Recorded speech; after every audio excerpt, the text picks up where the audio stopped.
comment? Je suis en train de puiser de l'eau, tu ne vois pas? Mais si toi, tu ne fais pas ça, c'est pas un problème. Mais sache que, moi, quand mon lait termine, je fais l'effort de racler la boîte à l'intérieur pour récupérer le maximum. Si toi, tu ne fais pas tant mieux, il y a bien de monde comme nous autres qui le font. Oui, regarde ce que je récupère à l'intérieur de ma boîte quand c'est terminé. Imagine-toi qu'elle est fermée, je la jette et puis ben, ça, c'est beaucoup, c'est une quantité Oh qui est yes! pendant une semaine ou une semaine et demie. Ok? Donc, ce que je fais, c'est que j'ouvre ma boîte, je la divise en deux et puis je récupère le maximum de lait pour conserver à l'intérieur pour ne pas le gaspiller. C'est bon? Voilà. Merci. À chaque fois que tu me fais quelque chose que toi tu trouves assez bizarre, ne pose pas la question, tu prends tes pieds et tu passes. Ok? Bon, ça c'est pas le but. Allez, next.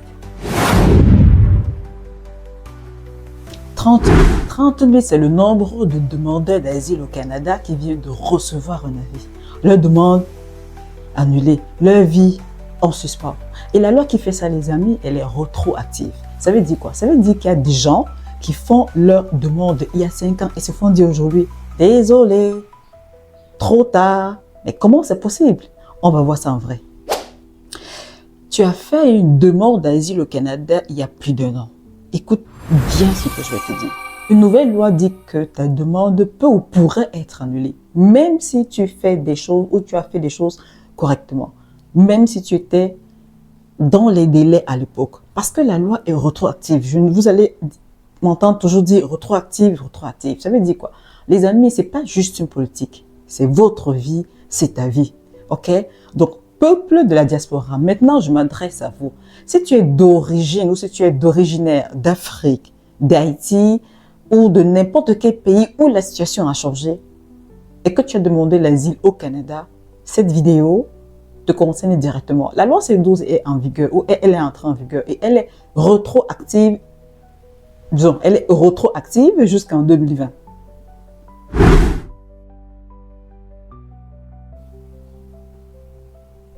Quand on dit que la loi est rétroactive jusqu'en 2020, cela veut dire quoi? Ça veut dire que bon, cela ne veut pas dire que toutes les personnes arrivées avant 2020 sont automatiquement concernées, d'accord? Cela vise certaines personnes dont les demandes d'asile ou les procédures étaient encore en cours, non réglées ou visées par les dispositions prévues dans la nouvelle loi. Ça veut dire quoi? Ça veut dire que si vous avez été, ou bien si vous avez obtenu une décision favorable, un statut de personne protégée ou une résidence permanente, disons-le, votre situation est généralement différente de celle d'une personne dont le dossier est toujours en attente.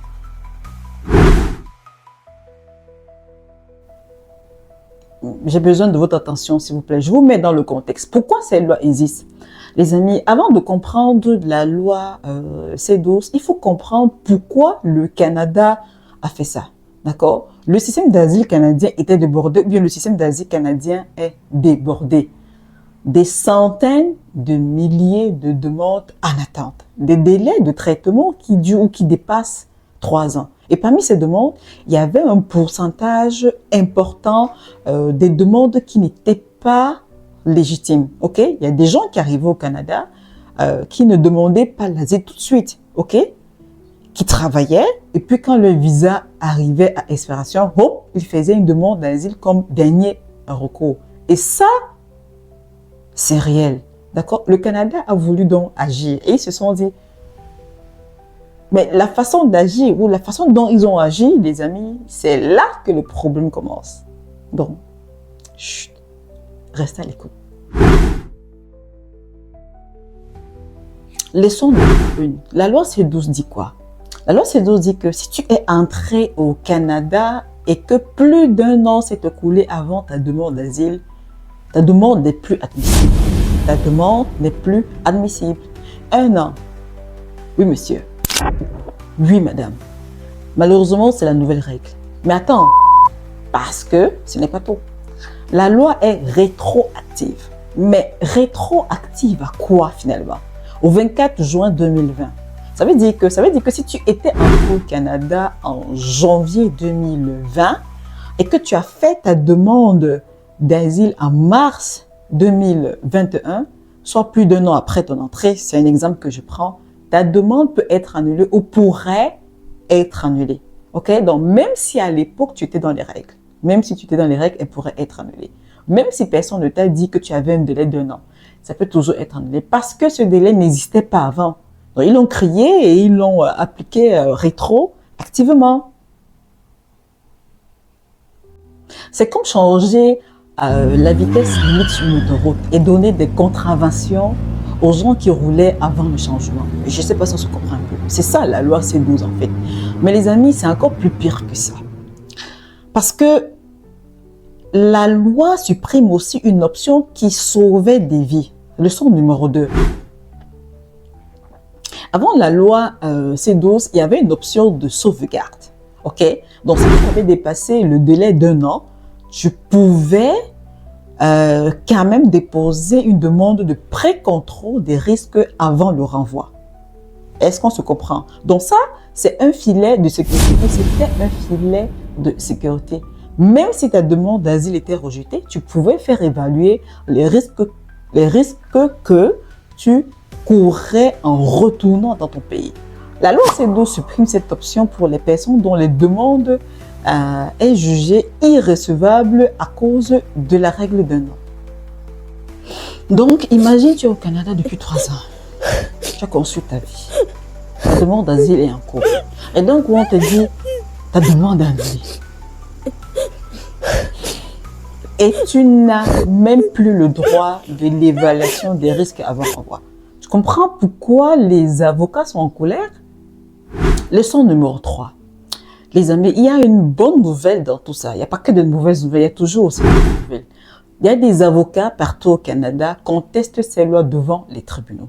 Ils disent que la rétroactivité, VIOLE, la Charte canadienne des droits et libertés. Si vous allez lire dans la section 7, le droit à la vie, à la liberté et à la sécurité de la personne, ils disent aussi que la loi discrimine de manière disproportionnée contre les victimes de violences conjugales, les personnes 2S, LGBTQ+, et ceux dont la situation a changé depuis leur arrivée au Canada.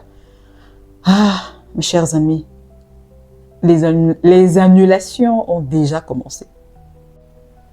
Pense à ça, mon ami. Une femme qui arrive au Canada en 2020 sur un visa visiteur, qui ne réalise pas tout de suite qu'elle peut demander l'asile parce qu'elle est victime de violences conjugales et qui fait sa demande en 2022 sous la loi C12. Sa demande peut ou pourrait être annulée, d'accord? C'est pour ça que les avocats disent que cette loi est inconstitutionnelle. Donc, et les tribunaux vont devoir se prononcer là-dessus. Mais en attendant, les amis, la loi est en vigueur. Maintenant, la question que tout le monde se pose, est-ce que moi je suis concerné? Voici comment vérifier. Leçon numéro 4. Les amis, je vais être précise et très précise avec vous. Voici 4 questions à te poser. Question numéro 1. Quand es-tu entré au Canada? Quand es-tu entré au Canada pour la première fois? Si après le 24 juin 2020, la loi te concerne ou pourrait te concerner. Question numéro 2. Quand as-tu fait ta demande d'asile? Quand as-tu fait ta demande d'asile? Si c'était plus d'1 an après ta première entrée au Canada, ta demande pourrait ou peut être considérée irrecevable. Ok? Question numéro 3. As-tu reçu un avis d'IRCC? Si oui, c'est que ta demande est visée par la loi C12. IRCC a déjà envoyé à environ 30 000 demandeurs. Question numéro 4. Es-tu dans une catégorie protégée? Les victimes de violences conjugales, les personnes 2S LGBTQ+, et ceux dont la situation a changé dans leur pays d'origine pourraient avoir des recours malgré la loi. Mais il faut agir vite, il faut agir maintenant. Leçon numéro 5. Les amis, voici ce que les médias ne nous disent pas ou ne disent pas. Parmi les 30 demandeurs d'asile visés, une grande proportion vient des pays africains et asiens. Le Cameroun, le Congo, la République démocratique du Congo, Haïti, le Nigeria et d'autres pays. Ces communautés sont surreprésentées. Pourquoi? Parce que beaucoup de gens dans ces pays sont arrivés au Canada sur des visas temporaires et ont demandé l'asile plus tard. Quand la situation dans les pays a changé, ou qu'ils ont réalisé qu'ils ne pouvaient pas y retourner. Mais la loi C12, avec sa rétroactivité, les frappe aujourd'hui de plein fouet. 14 000 demandes d'asile ont été déposées par les étudiants internationaux en 2024 seulement. Beaucoup de ces étudiants sont africains et beaucoup ont dépassé le délai d'1 an. Les amis, ce n'est pas un problème abstrait, ok? Ce n'est pas un problème abstrait, c'est ta communauté, c'est ma communauté, c'est ton voisin, c'est mon voisin, c'est une proche, une famille, c'est peut-être toi qui ne sais pas. Donc, ce que je te demande, c'est d'agir maintenant et de voir comment les choses peuvent se passer. Bon, moi, je vais en mode solution. Si tu es concerné par la loi C12, voici ce que tu dois faire ou ce que tu devais faire. Ça, c'est ma proposition à moi. Point numéro 1, ne panique pas. Ok? C'est stressant, je sais, mais ne panique pas. La loi est en vigueur, mais les contestations constitutionnelles sont en cours.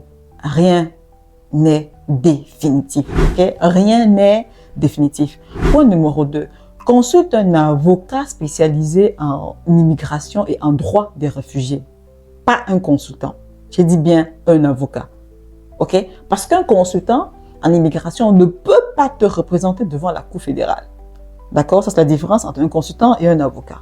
Point numéro 3. Si tu as reçu un avis d'IRCC, respecte les délais de réponse. Les délais sont courts, c'est souvent 15 jours par là. Ne les ignore pas. Point numéro 4. Prépare ta défense. Voilà. Rassemble toutes les preuves de ta situation. Documents médicaux, les rapports de pays, les preuves de persécution, les lettres de soutien. Bon, rassemble toutes les preuves qui peuvent constituer une bonne défense. Point numéro 5. Vérifie si tu peux demander un sursis d'exécution. En anglais, ils appellent ça un stay of removal. Ok?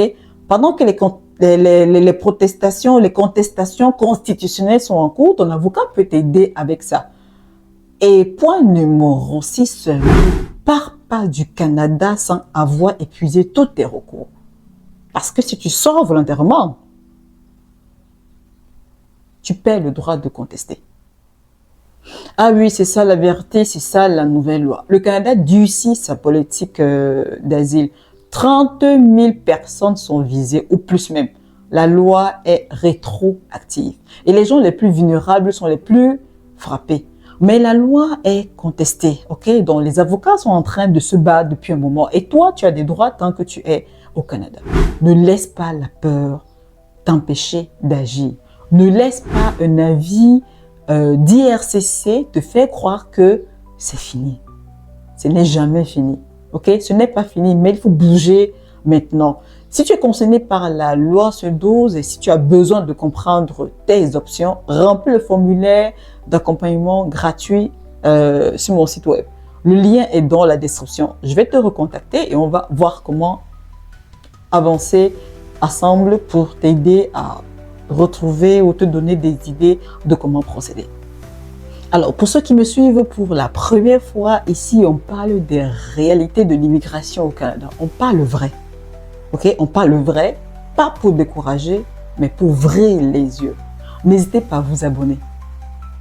Likez, partagez la vidéo, appuyez sur le booster en bas et partagez ces vidéos dans vos groupes et dans vos forums, à vos familles, à vos proches. Parce qu'il y a des gens dans ta communauté, dans ma communauté, c'est pour ça que je partage, qui ont besoin de l'entendre maintenant. Avant de partir, répondez dans les commentaires cette question. Je l'ai dit au départ. Quelle est la charte canadienne des droits et libertés est invoqué pour contester la constitutionnalité de la loi C12. Alors, à vos réponses, ok? Les amis, entre-temps, on se retrouve très vite et bye bye!